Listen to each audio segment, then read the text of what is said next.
Back to the Nerdrotic channel. My name is Gary Beekler. I am live in San Francisco, California, and I come to you from nerdrotic.com.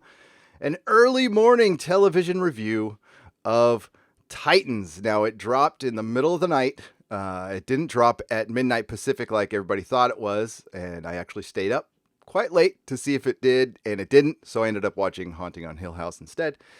And now we are reviewing Titan's first episode, and I've been waiting a long time for this. The DC streaming service I have been quite happy with so far. It's got some bugs, but I love the all-in-oneness of it. I love that you can see a bunch of comics. You can read a bunch of Teen Titans comics on it. You can watch Superman the movie, Superman 2, some Wonder Woman episodes. It's great. I love that part of it. I did the whole $79 for 15 months. I think it's a pretty good deal.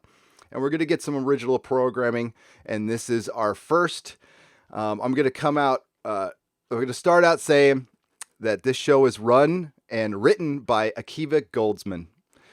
He's not. We're not a fan of him around these parts. All right. This man on his IMDb has Batman and Robin to his credit, Transformers First Night, Star Trek Discovery. And I could go on. Lost in Space, some real stinkers. I mean, he's won an Academy Award as well. But as far as but that's with like dramas. As far as his work in genre, in superheroes, it's leaves a lot to be desired, we'll just say. Now, having watched this first episode, and the only trailer I saw was the Comic-Con trailer, which was complete garbage. I don't know how I feel about the show. I gotta give it our 4-episode rule, but I definitely see lots of Akiva Goldsman in here. It seems like Jeff Johns, who co-wrote this episode, has tempered him a little bit. But as far as the DCEU, if it's even still alive anymore, wanting to get out of being so dark and dreary with this really, turned down color palette where you can't see anything, we're getting a lot more of that. This show doesn't know if it wants to be it was Arrow season 1 with a little bit of Daredevil, if you know what I'm from Netflix. There's a lot of blood, a lot of sexual innuendo. So it's trying very, very hard to be edgy, but then there's parts of it that are trying to be kind of quippy and fun. But most of all, it was a pretty dark episode. It was very dark. As far as good, I wouldn't go that far. I wouldn't go that far. I would give it a 6.5 out of 10. It was great seeing a real Robin in live action for the first time. All right, so that part, the little fight scene, but you saw that. You saw that in the trailer. But from this point out, here, let me grab my little spoiler side. There's going to be spoilers. I'm not going to recap the entire episode in detail. There's not necessary to do that because there's not a lot to tell. We start out, we follow Rachel, who is Raven, and she has a dream that she sees the flying Graysons dropping to their death. We see Robin's origin through her, basically, which we saw in a trailer. And we see her life a little bit. She lives with her mom. She has night terrors. She's always screaming. She's dealing with what's inside her power. Her poor mom has to, doesn't sleep at night. Looks like she's a nurse. She's taking pills. She's forgetting to get food. She looks like she's kind of just spread thin. We see her go to school a little bit. She gets bullied. She comes back. And later on in the episode, her mom ends up getting killed by who we find out is the Acolyte. Now, it doesn't look like the Acolyte from the comics, but that's what they call him on IMDb. I was a little surprised to see that. So, and we find out that Rachel's mom is indeed not her mom, and she takes off. Now, the problem with Akiva Goldsman writing is he does this in Star Trek Discovery too. He gets us to places without really caring how we get there. It's really, it doesn't matter. Right. And then I'm going to hear a lot of people from the chat and the comments going, it doesn't matter. It's just a comic book show. Listen, there's a lot of comic book shows that get from point A to B and they tell us how we get there. Daredevil is a great example. Even Arrow season 1 had its great moments. The one thing this show is not, which I'm very happy, is CW. There's no feelings in hallways yet. It's only one episode in. All right. We also have Dick Grayson. We see he has moved to Detroit. He has broken up with Batman, and he's becoming a cop there. He wanted to get as far away as possible, and he's a detective, and he looks like a kid detective, by the way. He's very young to be a detective, but maybe he went through the kid detective school. Who knows? Well, he is Robin. He's probably really good at that shit. And so he's got a new partner, and he's kind of cold to her, and he's trying to be a loner and stuff. We get very little characterization. We get the one action scene, which you've seen in the trailer, where he tries to break up a drug deal. And it turns out he wasn't there to break up the drug deal. He was there to get one guy. And he brutally beats the shit out of everybody and compound fractures. He's rubbing, he breaks a window and rubs a guy's face against the broken glass, rubs the guy's face against the wall. There's blood everywhere. I mean, remember that, oh God, is it a Funny or Die video with Patton Oswalt where they talk about Batman not killing? He just really maims people horribly. It reminded me of that. It was like, you might as well kill people at this point. Thank you for the $20 super chat, Tamarox. Glad to see you're covering this show. Anxious to see what the verdict is after 4 episodes. Well, we'll see. I'm going to stick with it. I want this show to do well. I am a fan. I am a huge fan. I am a former comic shop owner. Take a drink, everyone. It's a drinking game on this channel. And I love comic books. And Teen Titans is my favorite DC comic book. I want this to be great. I own every Teen Titans comic. We're going to get to how the characters relate to, or how they are to their comic book character in a minute. Some are close and some are not even close. I'll just say that. But thank you very much for the super chat. I do appreciate it. So Dick Grayson is in Detroit. He is a detective, and we just see this one case. Now, Raven has run away. She escaped from the guy who killed her mom, and she took a bus to Detroit. How she got there, who knows? Doesn't matter. She got there. And she lands in Detroit. She ends up getting into a homeless shelter, having something to eat. And then somebody in the homeless shelter tries to help her and offers to give her a ride, but the power inside her, when she walks by, she sees a little reflection. I did like this part. She's all, run. And then she rocks by another reflection goes, look behind you. And she starts sensing danger. So she runs away from the woman in the homeless shelter, picks up a brick, throws it at a cop car, and gets arrested, and just happens to end up at Dick Grayson's police station, because that's the only police station in Detroit. Now, you can call it destiny through the power, sure, but I would have insinuated that some more. So Dick ends up seeing her, and they mention, one of the detectives says, hey, you got a soft spot for kids? There's a kid who needs some help. So he goes and talks to her. She tells him, Mom died. He's going to look into it, but there's not much he can do, and he leaves her alone in the room. She ends up getting taken by a cop who is not a cop. Dick susses it out a little bit, sees the car driving away, and ends up pursuing it. In the meantime, we have another story. We see Starfire. Starfire wakes up after a car accident, and this is the first time we see her, and she looks, and the person driving her is dead. She gets out of the car. There's some guys pursuing her. They shoot at her. She runs through the forest, and because they're in Europe. They're in Europe somewhere. And she ends up at this fancy hotel. How she got there, I don't know. And she goes through her pockets, and she's got a little keychain, and she's got a hotel key, and that's how she found the hotel. But how she got there I don't know how far the car was. There's a thing called a mental map in a TV show. So you're kind of supposed to know your world. You got to kind of know, it's supposed to lay out like where you are and how people get places. That's something Akiva Goldsman has problems with. So she ends up at the hotel, finds out that her and whoever she was with has the whole top floor. She doesn't know her name. She doesn't know anything at this point. She got her bell rung in the accident. She goes up to the top floor. She finds a guy trapped in the closet, and she takes, he had his mouth gag. She ungags him, and he says, "You double-crossed us," and they fight. She ends up giving him a super punch and knocking him out, trying to find out like who she was with, and she was with a guy named Constantine, and he was probably at his club. So she ends up going to the club. And again, the costume she was wearing, which we get a lot of flack for, or she gets a lot of flack for, and deservedly so, kind of plays into the story a little bit. A little bit. All right. So I don't know if she was supposed to be. She's either like a club girl or a call girl. I'm not sure. They don't tell you within the story. They don't give you any context. They just wake you up in the middle of it. So they're mystery boxing here a little bit, folks. They are mystery boxing. And yeah, so she goes to the club and confronts Constantine.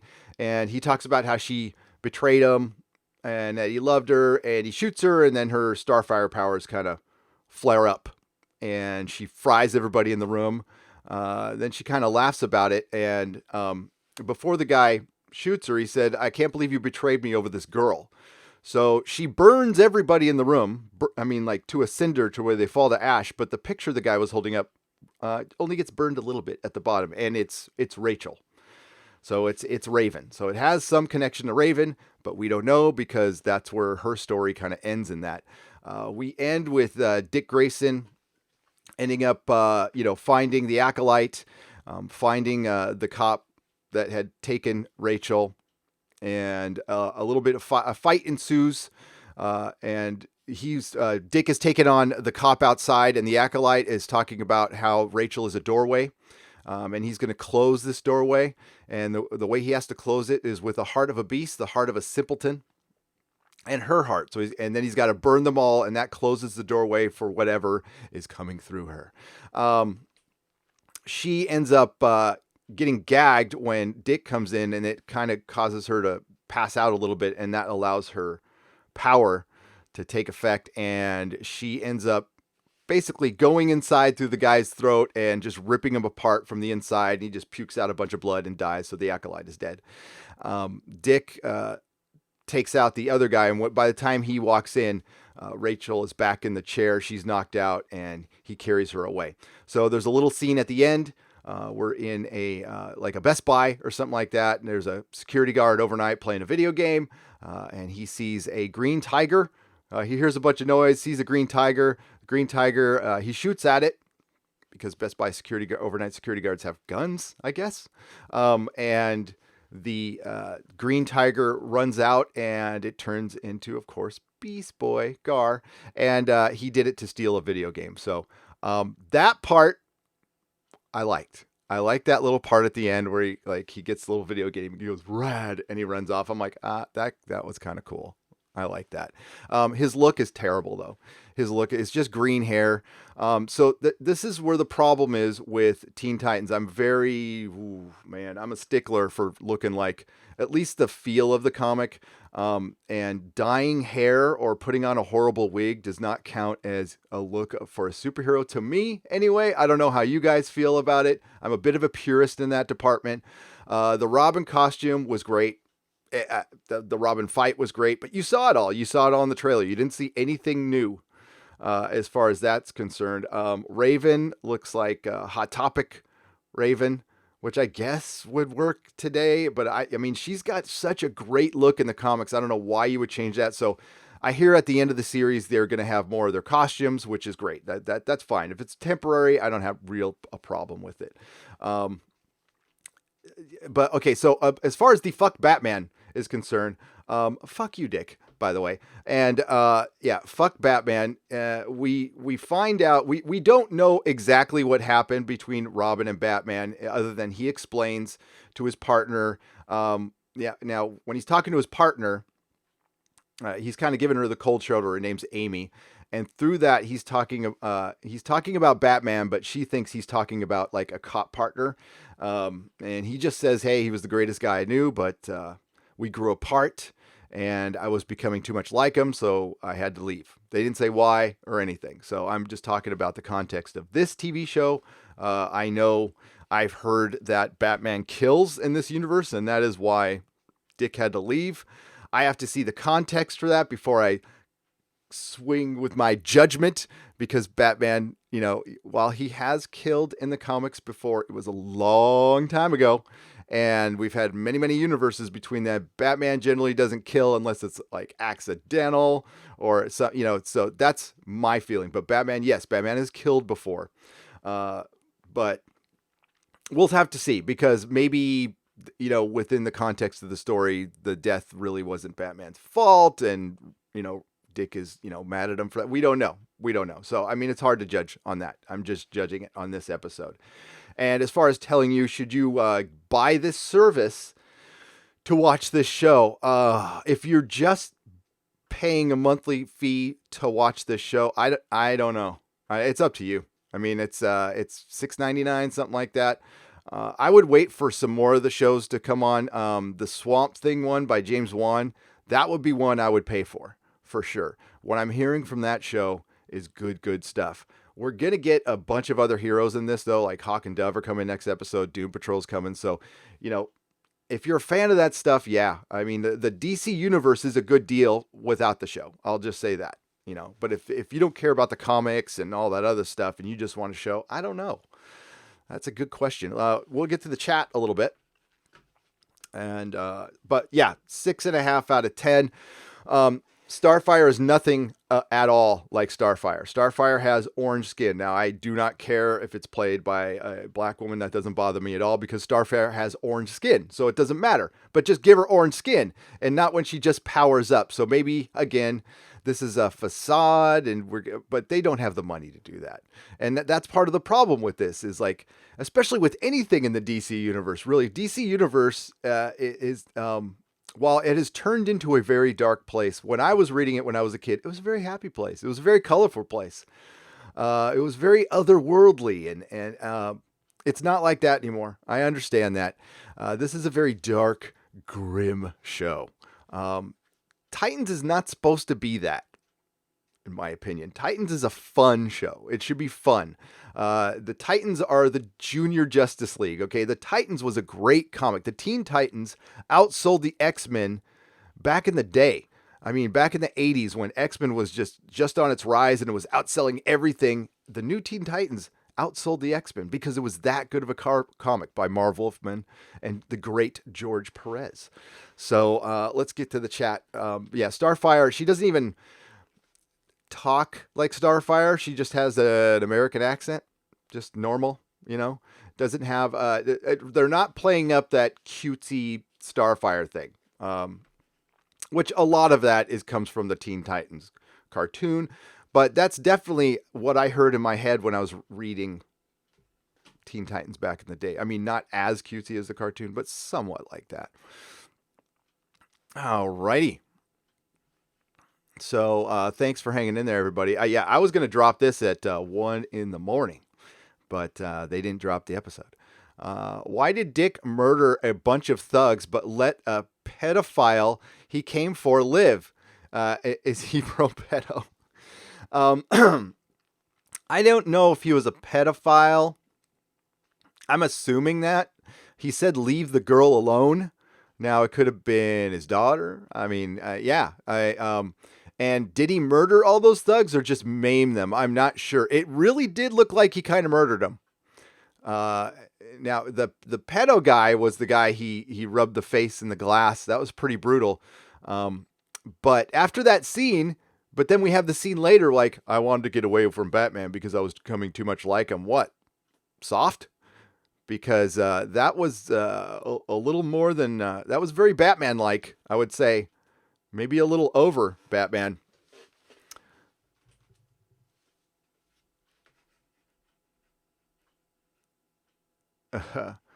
Love the violence. Rub the face in the glass like Punisher rubs somebody's face, says Mako. I expect that from the Punisher. I absolutely expect that from the Punisher. Robin? Okay. Was a never huge fan of the Teen Titans. Just want to say hi. What's up? What's up, Midnight's Edge? What's up, Tom? Rachel's my favorite character so far. Robin, close second, says Mako. Well, Rachel has to be the favorite character, Mako, because she's the only one they really focused on. And Dick was the minor focus, and then Starfire was like plot C. We did get a lot more of context, and they're going to focus on each character per episode, it looks like. Rachel was played well. I will say that was played well. In the context of the story, she, as an actress, she did a good job. Does she look like Raven though? I don't know. I mean, like we all have different Ravens in our head, I guess. But I don't know. They're kids. Uh, Hawk and Dove, if forced to pick on this show, says DJD Show. Hawk and Dove, the costumes look okay. Like I said, this is not CW. All right, so we're in good shape on that one. We're in good shape. She's a prostitute. What's wrong with her dress? Or is that some American Me Too nonsense again? Says Mako. What's wrong with her dress? If like as I put it in my context, Mako. I don't know what you're talking about with the Me Too stuff. But if she's a prostitute within the context of the story, then of course that costume makes sense. But they're selling that as the costume for the series. I mean, that's on the posters, that's on everything, and maybe she gets one later. So that's why sometimes you shouldn't just come out and judge. I think the costume looks horrible, and tacky. But if she's also either a prostitute or a club girl, you know what I'm talking about, then it makes sense. I co-own a salon here in San Francisco, and I've seen a lot of our friends wear stuff very close to that. Okay, so it doesn't bother me in like the context of the story, but if that's her costume, what? And also, it's not Me Too. It's I think the problem people were having here is it perpetuated a stereotype, and they were getting mad at people for pointing it out. And it's like, we're not the one who put the costume on her. Okay, I'm not saying but I would have gone as far away from possible as giving her that look. You can give her an elegant look, but I don't know, but I don't know the whole story. So we're going to find out some backstory. They're mystery boxing here. And the thing is, we'll probably find out she might be undercover of some kind and playing a character. And she's just in that costume because this is happening in real time. And she hasn't had time to have a wardrobe change or something like that. So, well, maybe they get out of it that way.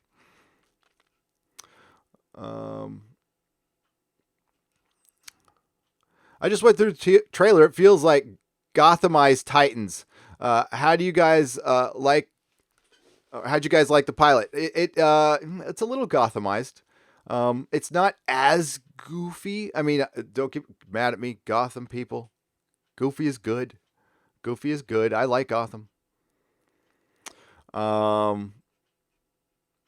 But yeah. As far as costume, I mean, if it's part of the story, then fine. I mean, I don't have a problem with it.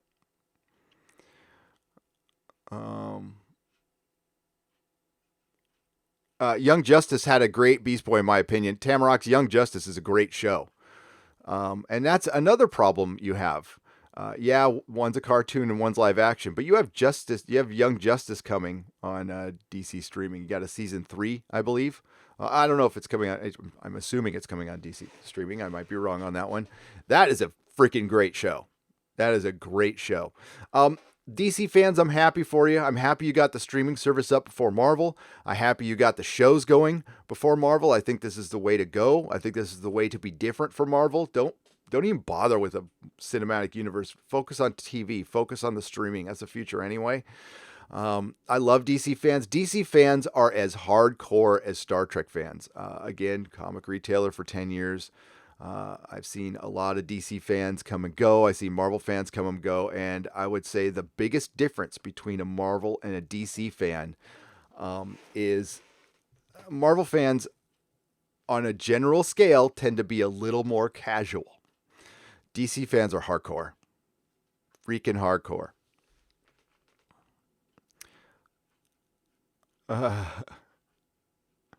I only watch for your reviews, Gary. Thanks. I hope we'll find out why Robin hates Batman.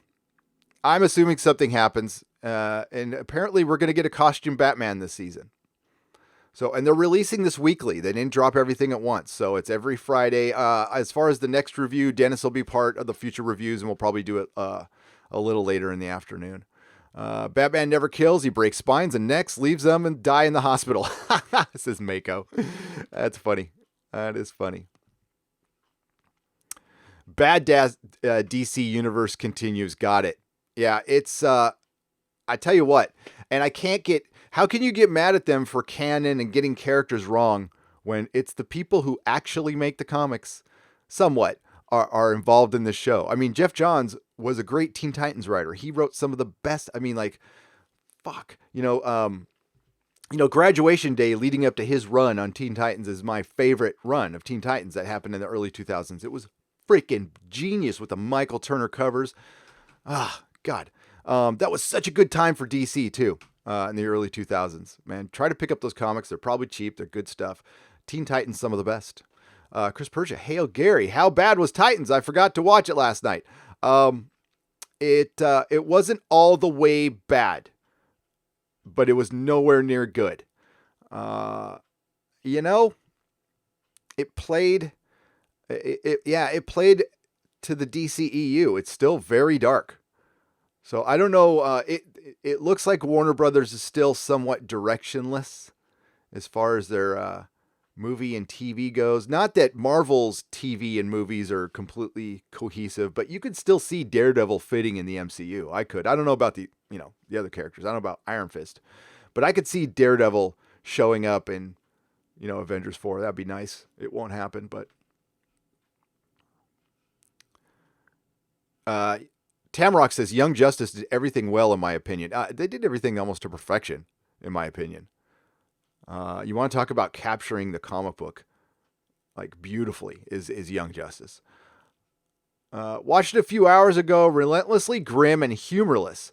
I didn't really like any of the characters. The Beast Boy cameo was the nearest I got. Not sure about watching anymore. Super slow. Yes, thank you. Slow AF, as the kids say. Like I said, the action scenes that you saw were the ones in the trailer.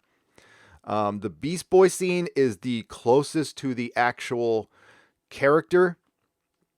Now, Dick Grayson, that was pretty close. I mean, the kid playing Dick is pretty good. He's all right. He's got the look down. And, maybe I'm just happy. I mean, like, I've been wanting to see a live action proper Robin for so long. So, I mean, there's some fanboy elements in this. All right. I'm probably being a lot softer than I would normally be just because I saw Robin. Can you see this getting more than first season, says Dylan Patrick. It got a season 2. It got they got greenlit for a season 2. They're going to greenlight anything that is involved in the beginning of a service. They are going to automatically greenlight a season 2 no matter what. Star Trek Discovery is a great example of that. They have too much writing on this show. Although I'll tell you right now, this will not be the best of the shows. My prediction is Swamp Thing will be the best of the shows. They're going for a hard R horror element, Alan Moore elements, Paul Verheiden from Ash vs. Evil Dead and James Wan are involved in it. Those are two talented MFers. So, it's still got Greg Berlanti, but it doesn't have Akiva Goldsman. All right, we're going to wrap things up shortly. We have been going for almost a half hour. I don't know if I might, I don't know if I'm going to edit this and turn this into a video or just keep it live. I like to throw up a couple pictures, but Warner Brothers is notoriously bad for hitting people with bogus copyright strikes. So I don't know. Maybe I'll just leave it as a live video. Did I do okay? I thought I did. That Starfire is the main reason why I will not watch the version of the Teen Titans. Young Justice and the original Teen Titans are what I want more of. And Raptor 1, I can't make an excuse for him. Like, this is DC. DC made this. And they made the farthest thing from Starfire you could possibly make. And I'm not, let me repeat, I am not talking about the skin color of the actress. That does not matter because the character is orange. Okay. That's all I care about. I want the character to be orange. The skin color under the orange, I could give a shit about. But it doesn't look like the character. She doesn't act like the character. Now, maybe she will later. Maybe, again, I've only seen one episode. She bumped her head. She doesn't know who she is. we know, I don't want to blurb her backstory because it would probably spoil things for the comics. She's got an incredible backstory that would be very expensive to shoot, I will just say. It's very otherworldly, we'll say. And so is Raven's. But, I don't know. Thanks, Viking bitch. Yeah, I probably will. So, yeah, I'm going to cut it out here. You're going to be seeing a lot of us today. So, there's 2 more reviews coming up. We got The Haunting of Hill House. We're going to do the Susan. Dennis and I are going to review the first episode probably around 5:30-ish. Then, of course, it's Friday night. Friday Night Tights. We do a Friday Night Tights live stream every Friday. Hence Friday Night Tights. It's called Friday Night Tights because superheroes are men in tights, and we do talk about superheroes, but we talk about a lot of other stuff. We talk about science fiction. We talk about horror a little bit with Susan. Susan's a horror expert. She's the goddess of gore. She will be joining us with Dennis, and tonight we have many, many topics like The Haunting of Hill House and Titans and a bunch of news that Dennis has already collated and given us our list this morning, and it's wonderful. And please join us. It's the most fun we have here is Friday night. It's kind of a hangout. You can all just drink what you like, coffee, beer, absinthe, whatever, and hang out with us. Or burn. If you burn, go ahead, burn. And we don't judge here. We just want you to come in and hang out.